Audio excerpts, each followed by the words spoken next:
Now you already know what are vectors and scalars. A vector is a quantity which has both magnitude and direction, and scalar is a quantity which has only magnitude.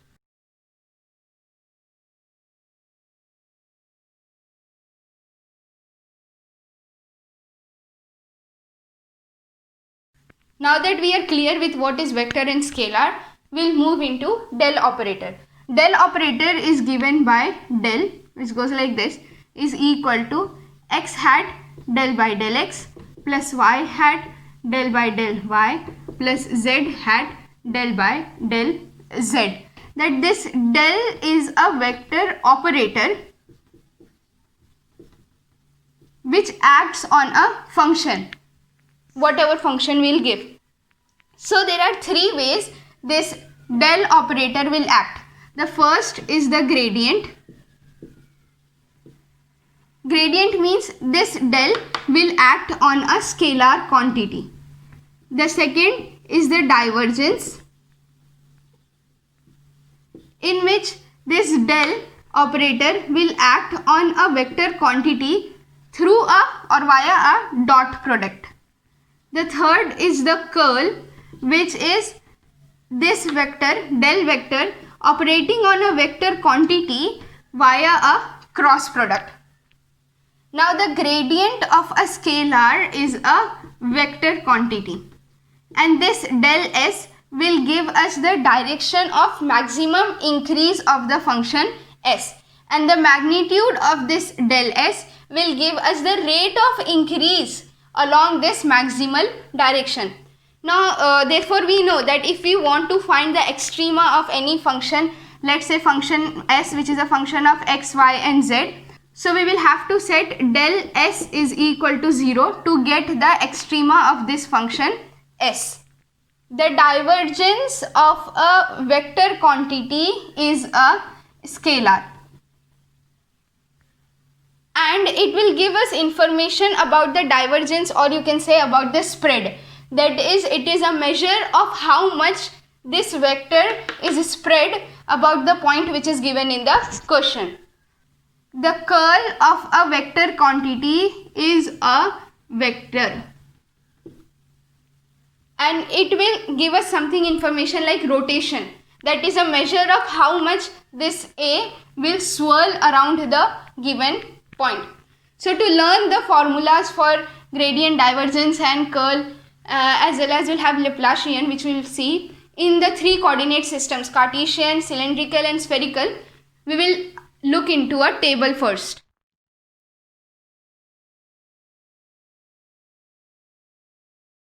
So we are having three systems. The first is the Cartesian coordinate system. Next we have the spherical coordinate system, and then we have cylindrical coordinate system. So the value of u, v, w will be the coordinates. In Cartesian we are having the labeling as x, y and z. In spherical we are having r, theta and phi, and in cylindrical we have s, phi and z. And f, g, h will give us the scale factors. This will be 1, 1 and 1. In spherical we have already seen it is 1 r and r sine theta, and here it is 1 s and 1.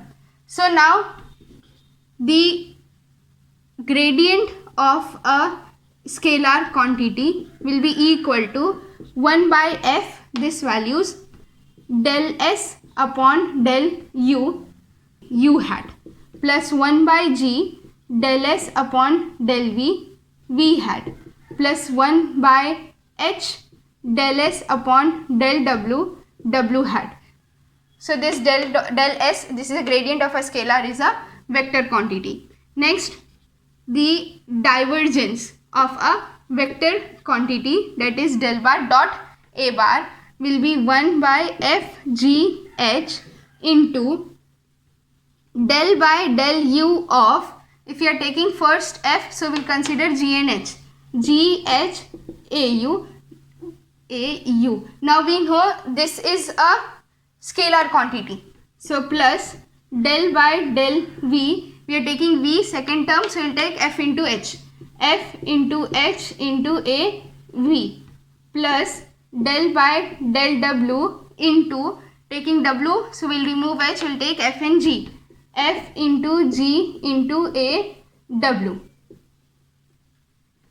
Now del bar cross A bar is equal to 1 upon FGH, determinant of, we will have here U hat, V hat, W hat, del by del U, del by del V, del by del W, AU, AV, AW.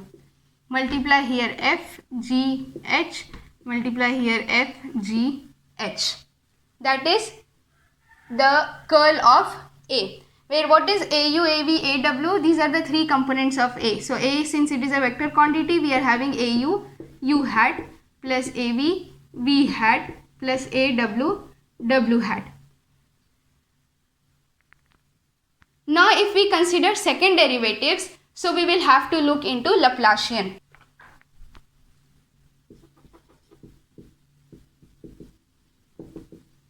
Laplacian of a scalar S will be equal to a scalar quantity which is nothing but del bar dot del S, and the Laplacian of a vector A will be equal to del square AU U hat plus del square AV V hat plus del square AW W hat. It is these in these terms are this Laplacians of scalars. So the formula here is Laplacian of a scalar, that is del dot del S, is equal to 1 by F G H del by del U into, if you take U, we'll take GH and we'll divide by F, del S upon del U. It is a scalar quantity, plus del upon del V, so we'll remove G, F, H, divide by G. So you'll have F into H divide by G del S upon del V, plus del by del W, F, G divided by F, G divided by H, del S upon del W.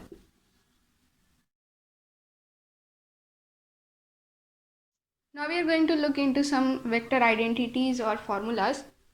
First is A dot B cross C. This can be written as B dot C cross A, that is in cyclic order we can move, which is also equal to C dot A cross B, where A, B, C are all vector quantities. A dot B cross C is given by back-cab rule, which is B A bar dot C bar minus C A bar dot B bar, back-cab rule. Del bar Fg, where F and G are scalar quantities, is F del bar G plus G del bar F.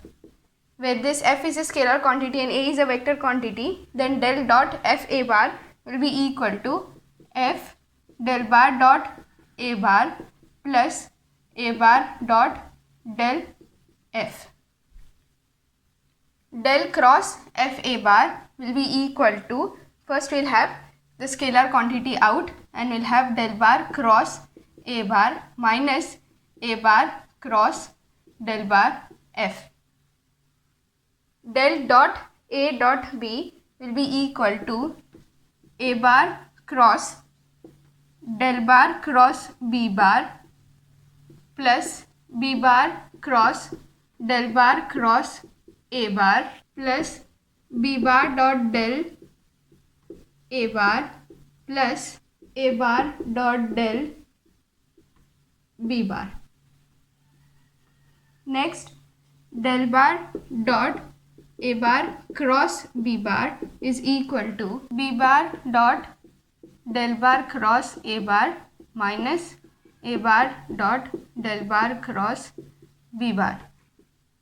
Del bar cross A bar cross B bar is equal to B bar dot del A bar minus A bar dot del B bar plus A bar del bar dot B bar minus B bar del bar dot a bar. These identities may look kind of scary, but if you understand them and find a trick to it, then it becomes easy. Like here you can say it is ADB plus BDA, then again BDA and again ADB. And here you can see it is BDA, then minus ADB, then it goes plus ADB minus BDA. You can learn it like that. Next, del bar dot del cross A. This is equal to 0, and del cross del S is a scalar quantity, is equal to 0. What this is we have seen gradient, then we have seen divergence, and then we have seen curl. So this first thing is the divergence of curl, which is 0.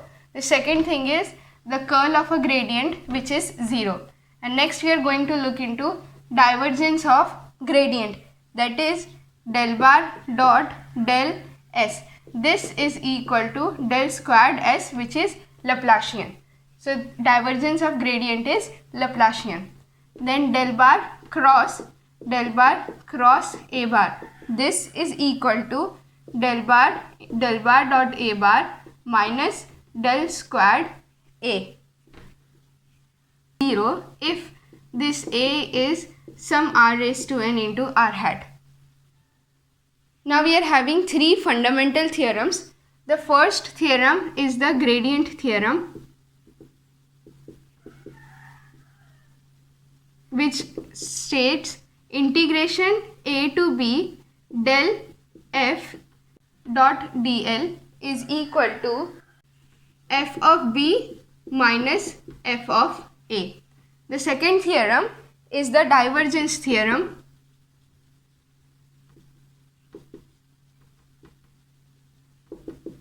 which is integration over the volume V del bar dot a bar d tau is equal to closed integration over the surface S a bar dot dA.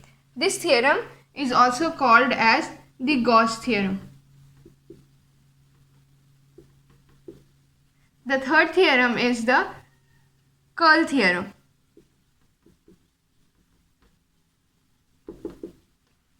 which is integration over surface S del bar cross, since we are having curl, del bar cross a bar dA is equal to dot dA bar is equal to closed integral over the line L or curve C a bar dot dl bar.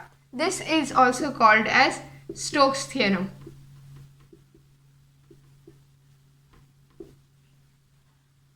So this is how we go: volume to surface and then surface to line. Divergence means del dot A, curl means del cross A. So volume will give us surface and surface will give us line integral. Now we are going to see what is Dirac delta function.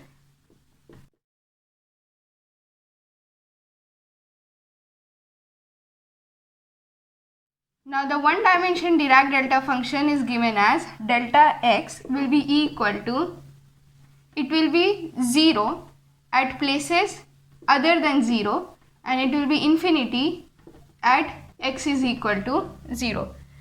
So the plot will come out like this: at x equals to 0 it will have infinite value, and at other places it will be 0. So in integration form, from minus infinity to infinity, delta x dx will be equal to 1. Then delta x minus a, if we are looking at, so this value will be 0 at places other than a and it will be infinite at x equals to a. So now if we do integration, let's say 2 to infinity, delta x minus 1 dx, this value will be 0 because this 1 does not lie in this range. But instead, if I had integration 0 to infinity, then this value will be 1 because now 1 lie inside this limit 0 to infinity. F of x delta x minus a is equal to f of a delta x minus a. Therefore, integration 0 to infinity f of x delta x minus 1 will be equal to integration 0 to infinity. First we will apply this rule and it will become f of 1 delta x minus 1. Now f of 1 is a constant, sorry, this is dx here, this is constant, it will come out of the integration. So we will have f of 1 integration 0 to infinity delta x minus 1 dx. Now this 1 lies inside the limit 0 to infinity, so this integration will be 1 and answer will be only f of 1. But if this range was, let's say, 2 to infinity f of x delta x minus 1 dx, then this, since this 1 is outside the range, now then this integration will be 0. Delta kx is equal to 1 by mod of k delta x, where k is some non-zero constant.